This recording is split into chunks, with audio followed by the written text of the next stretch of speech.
Nas dropped out of high school and, just chilling on the block. My mother was very disappointed when Nas dropped out of school. It broke her heart. She didn't want him to get caught up in the traps, to be in the projects and stuff like that. He was hanging a lot in the bridge. That's where his family was, that's where his friends were, that's what he was connected to. He was running with Willie Graham, a.k.a. Ill Will. Ill Will, Willie Graham. He lived on the 6th floor, and we lived on 5D, right underneath each other. And Nas was very close to him. I don't remember seeing them apart at all. And almost anything they did, if my brother would go somewhere, Nas would be right with him. Their common goal was like music, Nasir and Willie were going to be, Run DMC, the tag team. Willie was on the turntables and Nasir was going to rhyme. Nas always saw off the world, so, we're gonna make it, we're gonna get out the hood, you know what I'm saying? So that was their dream that they had.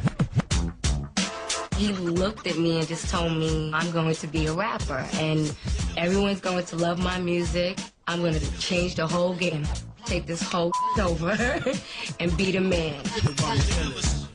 And then Nas just went to another level on a rhyme tip, you know what I mean? He just went to another level. He just started flowing. I mean, his flow was just so different from what everybody else was doing. Rappers are monkey flipping with the funky rhythm I be kicking. Musician, inflicting composition. Back then, people wasn't really putting big words in their raps yet. But Nas was all into the reading and all into, changing the vocabulary of the hip-hop.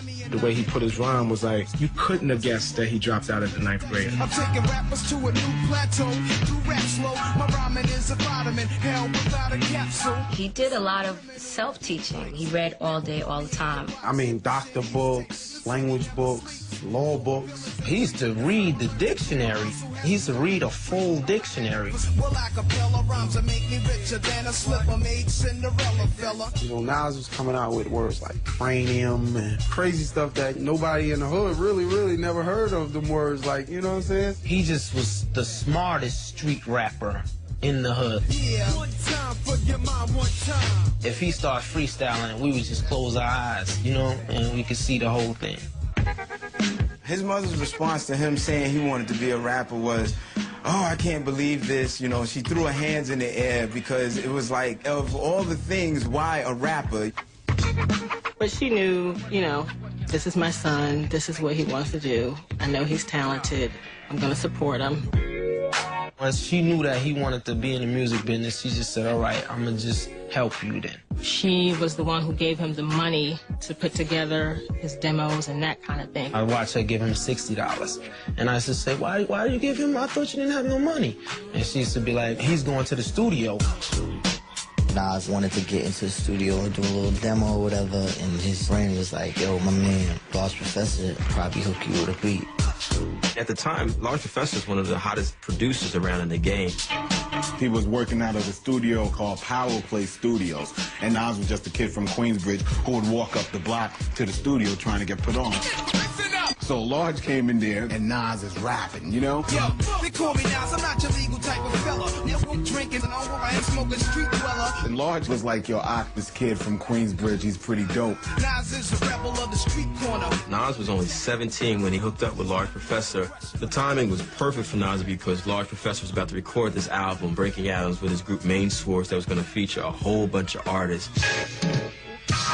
We're nobodies just coming out of nowhere trying to make, history. And we guest starred on Large Professor's album on a song called Live at the Barbecue.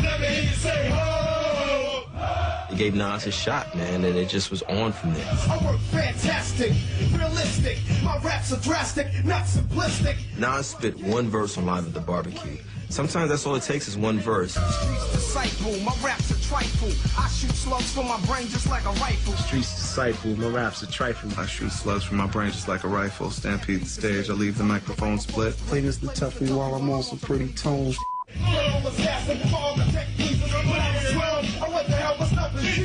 When I was 12, I went to Hell for Snuffing Jesus.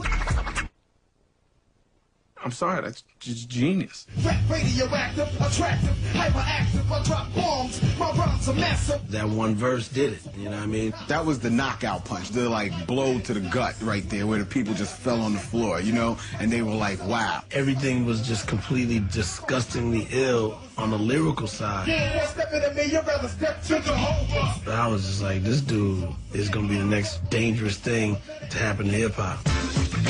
After Live at the Barbecue, everybody was just like, yo, who's that? Who's that? Nas was the biggest talk of New York City. He was the guy that everybody wanted on their record. Like, the second you heard him, but you couldn't find him.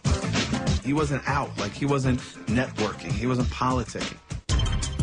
Live at the Barbecue creates this buzz for Nas, but it's not like you get paid mad paper. You know what I mean? After Barbecue, yeah, you know, he had a lot of props with empty pockets. So, you know, we the crew, we want to look good. So, you know, everybody, we petty hustling out there. We had to eat, so, you know, doing a little drug peddling here, there. In any ghetto in America, there's usually two things that most young black men aspire to be. It's to be a rapper or to be a hustler of some form.